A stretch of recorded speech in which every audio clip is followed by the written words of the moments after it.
Hello everyone, salam sejahtera bagi kita semua. Perkenalkan kami dari kelompok 6 akan mempresentasikan tentang teknik penipuan dan penyalahgunaan komputer dengan mata kuliah Sistem Informasi Akuntansi. Kami mengambil referensi dari buku edisi 13 dengan Marshall, Biromnia, dan Paul John Steinberg. Baiklah, perkenalkan nama saya Yusuf Haifa dengan NIM 1962201016. Di sini saya akan menjelaskan beberapa kasus yang terjadi tentang teknik penipuan dan penyalahgunaan komputer. Pada tahun 1982, telah terjadi penggelapan uang di bank melalui komputer, sebagaimana diberitakan tentang dua orang mahasiswa yang membobol uang dari sebuah bank swasta di Jakarta. Dan berita terkini yaitu, seorang remaja meretas basis data jaksa dengan melalui komputer. Seperti yang kita ketahui, para penjahat dunia maya telah merancang sejumlah cara yang terus meningkat untuk melakukan penipuan dan penyalahgunaan komputer. Faktanya, tindak kriminal online melebihi 100 miliar dolar dalam setahun, yang jumlahnya saat ini lebih besar daripada perdagangan obat-obatan terlarang secara global. Beberapa penjahat online yang produktif bangga akan pendapatan yang mencapai 10.000 dolar per hari. Dan itu merupakan pendapatan yang sangat besar. Dan ini merupakan serangan dan penyalahgunaan komputer. Ada banyak macam, terutama hacking, dan terbagi menjadi hijacking, botnet, dan lain-lain. Dan saya akan menjelaskan salah satunya. Serangan dan penyalahgunaan komputer. Apa itu hacking? Hacking adalah akses modifikasi atau penggunaan yang tidak sah atas perangkat elektronik atau beberapa elemen dalam sistem komputer. Hijacking yaitu pembajakan atau pengambilan kendali atas komputer orang lain untuk melakukan aktivitas terlarang tanpa sepengetahuan pengguna komputer yang sebenarnya. Botnet adalah sebuah jaringan komputer yang terbajak, yang kuat dan berbahaya. Ini digunakan untuk menyerang sistem atau menyebabkan malware. Dan malware akan kita jelaskan pada akhir bab nanti. Zombie adalah sebuah komputer yang dibajak, biasanya merupakan bagian dari botnet yang dipergunakan untuk melakukan berbagai serangan internet. Sedangkan botnet yaitu seseorang yang menciptakan botnet. Serangan denial of service atau DOS yaitu sebuah serangan komputer di mana penyerang mengirimkan sejumlah bom email atau permintaan halaman web. Dan ini biasanya akan terjadi alamat yang salah yang diperoleh secara acak agar server email atau web server yaitu penyedia layanan internet kelebihan beban dan ditutup. Dan selanjutnya itu spamming. Secara bersamaan mengirimkan pesan yang tak diminta kepada banyak orang pada saat yang sama, biasanya dalam bentuk sebuah upaya untuk menjual sesuatu. Selanjutnya serangan kamus atau dictionary attack, menggunakan perangkat lunak khusus untuk menebak alamat email perusahaan dan mengirimkan pesan email kosong. Dan jika pesannya tidak kembali, biasanya itu merupakan alamat email yang valid, sehingga dapat ditambahkan pada daftar email pelaku spamming. Splok atau spam, blog yang diciptakan untuk meningkatkan situs Google PageRank yang merupakan intensitas sebuah halaman situs yang direferensikan oleh halaman situs lainnya. Selanjutnya spoofing, mengubah beberapa bagian dari komunikasi elektronik untuk membuat seolah-olah yang lain yang mengirimkannya agar mendapatkan kepercayaan dari penerima. Dan ini bisa melalui cara yaitu email spoofing, melalui caller ID spoofing, melalui IP address spoofing, address cancellation, protokol, SMS spoofing, webpack spoofing, dan DND spoofing.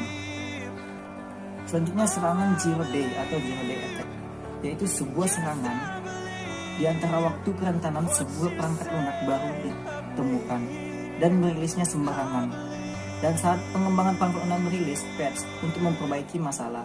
Di sini patch yaitu kode yang dirilis pengembang perangkat lunak yang memperbaiki kerentanan perangkat lunak tertentu. Dan sini patch dapat mencegah serangan zero day. Selanjutnya cross-site scripting atau XSS, yaitu sebuah kerentanan di halaman situs dinamis yang memungkinkan penyerang menerobos mekanisme keamanan browser dan memerintah browser korban untuk mengeksekusi kode keamanannya. Serangan limpahan buffer atau buffer overflow attack, yaitu ketika jumlah data yang dimasukkan ke dalam sebuah program lebih banyak daripada jumlah input buffer. Limpahan ini menimpas instruksi komputer berikutnya, menyebabkan sistem rusak. Selanjutnya serangan injeksi atau SQL, yaitu menyisipkan query SQL berbahaya pada input sehingga query tersebut iOS atau dan dijalankan oleh sebuah program aplikasi. Dan selanjutnya itu serangan man in the middle atau MITM attack, yaitu seorang hacker yang menempatkan dirinya di antara seorang klien dan host untuk memotong komunikasi di antara mereka. Berikut ini serangan dunia maya man in the middle. Yang pertama yaitu masquerading atau impersonation, yaitu berpura-pura menjadi pengguna yang sah. Selanjutnya piggybacking atau meretas jaringan nirkabel. Pemecahan kata sandi, yaitu seseorang yang meretas kata sandi jaringan. Di sini pemecahan kata sandi itu tanpa memakai kode keamanan, mereka mampu meretas kata sandi. Wah dialing adalah menerobos ke dalam PC yang tersambung. Wah driving dan rocketing mencari jaringan lewat kendaraan atau roket. Cracking yaitu menyerang akses telepon. Data diddling yaitu memperbarui data. Kebocoran data menyalin data tanpa izin. Punch looping yaitu mengunduh data tanpa izin. Pemerasan dunia maya, dan ini sering terjadi. Cyberbullying, dan ini juga banyak terjadi, di mana banyak bullying tentang cyberbullying. Sexting yaitu tukar-menukar gambar bersifat seksual. Teroris internet yaitu menggunakan internet untuk mengganggu perdagangan elektronik serta membahayakan komputer dan komunikasi. Misi informasi internet yaitu menggunakan internet untuk menyiapkan informasi palsu atau menyesatkan, atau seperti yang kita tahu yaitu informasi yang hoax. Ancaman email, penipuan lelang internet, penipuan klik, dan ini banyak terjadi. Penjelajahan situs atau pembajakan perangkat lunak. Penipuan klik seperti contohnya yang banyak sekarang yaitu tentang kuota gratis, dan itu bisa memudahkan para hacker untuk memasuki data-data kita. Selanjutnya akan dilanjutkan oleh teman saya yaitu Bang Safrawi. Terima kasih. Baiklah, saya akan melanjutkan presentasi dari teman saya, Joshua. Rekayasa sosial. Rekayasa sosial teknik atau trik psikologis yang digunakan agar orang-orang melebihi keinginan pelaku dalam rangka untuk mendapatkan akses fisik atau logis ke sebuah bangunan komputer, server, atau jaringan. Biasanya untuk mendapatkan informasi yang dibutuhkan untuk mendapatkan data rahasia. Pisco melaporkan bahwa para pelaku memanfaatkan 7 sifat manusia untuk menarik seseorang agar mengungkapkan informasi atau melakukan tindakan tertentu. 1. Belas kasihan. 2. Serakahan. 3. Daya tarik. 4. Kemalasan. 5. Kepercayaan. 6. Urgensi. 7. Kesombongan. Menetapkan prosedur dan kebijakan berikut dan melatih orang untuk mengikutinya dapat membantu untuk meminimalkan rekayasa sosial. 1. Jangan pernah biarkan orang-orang mengikuti Anda ke bangunan yang terlarang.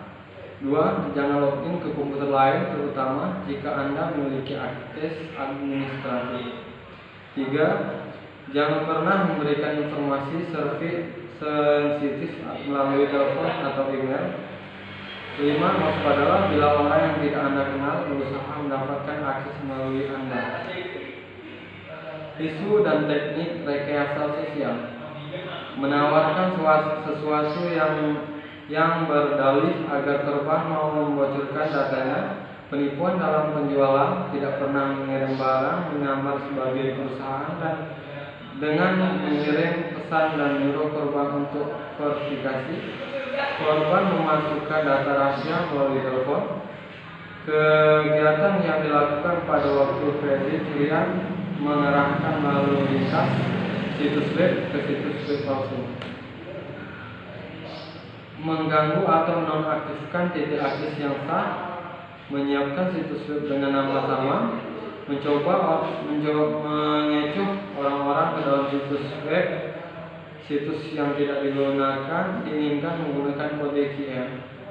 Secara diam-diam mengubah staf dari browser yang dibuka untuk mendapatkan ID dan kata sandi menggunakan ketika korban berpura-pura sebagai seorang jasa ahli dan menanamkan chip kecil yang merekam data transaksi dalam sebuah pembaca kartu kredit yang sah. Menyadap ke dalam transmisi data yang ditunjukkan kepada orang lain. Malware segala perangkat lunak yang digunakan untuk membahayakan bagian-bagian malware.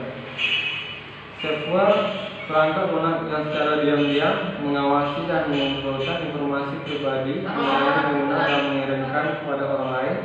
Biasanya infeksi server yang biasanya tidak disadari pengguna disebabkan oleh mengunduh program file sharing, peralatan sistem, permainan, komputer, spam server, musik, dan video.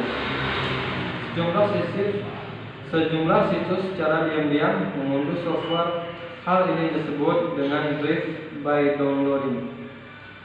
Seorang hacker menggunakan celah keamanan di situs browser dan perangkat lunak lainnya. Malware berpura-pura menjadi perangkat lunak keamanan insecure, sebuah worm atau virus jaringan net kabel publik wireless network. Adware software yang menyebabkan iklan benar pada monitor, menggunakan informasi mengenai penjelajahan situs dan kebiasaan pengguna, dan mengirimkannya kepada terkait dengan freeware dan shareware yang diunduh dari sebuah internet. Perangkat lunak torpedo software, perangkat lunak yang menghancurkan malware saingan. Terkadang mengakibatkan perangan malware di antara pengembang yang bersaing. Shareware, perangkat lunak berbahaya, tidak ada manfaat yang dijual menggunakan titik menakut-nakuti.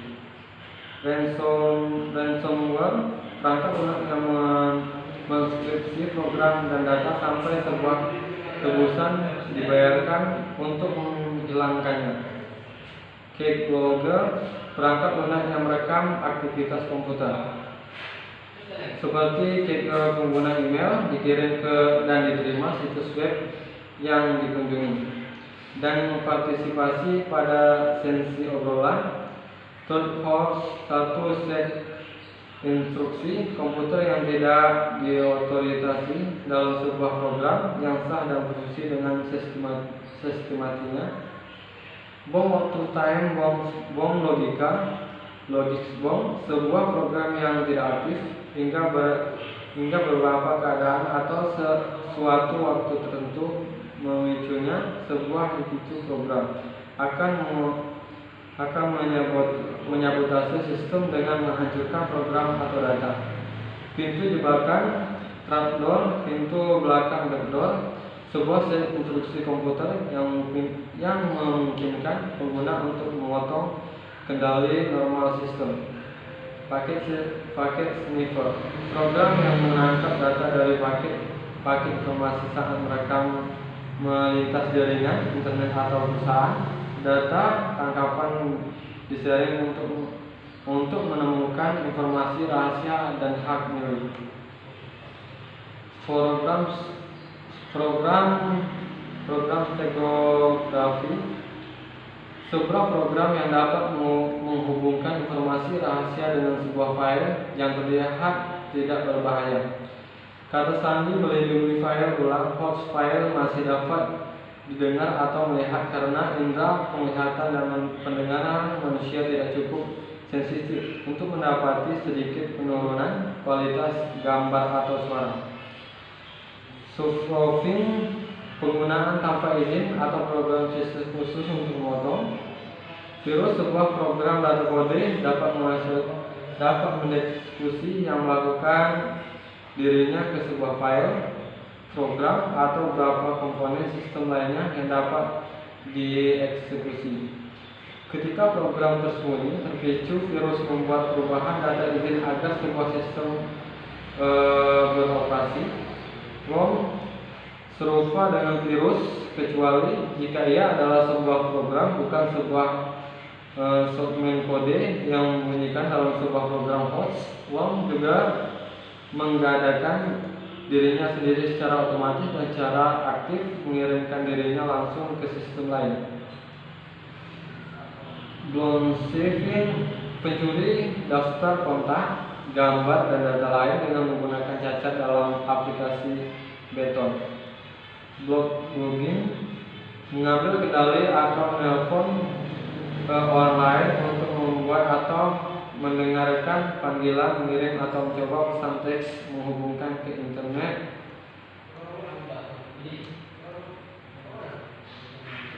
Oke, cukup sekian presentasi dari kami, dan kami ucapkan terima kasih atas perhatiannya. Wabillahi taufiq wal hidayah. Assalamualaikum warahmatullahi wabarakatuh.